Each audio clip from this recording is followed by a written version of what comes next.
Mga lods, good morning. Isa ka adlaw na lang mga lods, no? Undas na gyud.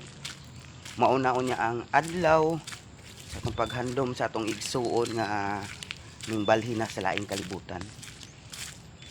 Sa ato niyang pagduaw mga lods, maliban sa bulak o kandila nga inyong dalhon, importante gyud mga lods, no, nga maghalad po ta og pag-ampo sa atong igsuon. Og unya sa aton nga pag-ampo, di lang pod sa atong igsuon nga ni panahon na, kung dili sa ato pong kaugalingon. Kay diri sa kalibutan, musugot tag sa dili, magkadako atong edad, magagamay pod atong kinabuhi.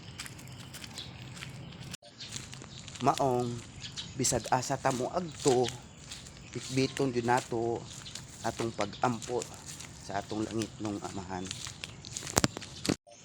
Kay diri sa kalibutan, ang importante natong hinigiban ang pag-ampo ra gyud ug pagsalig sa atong langit nung amahan.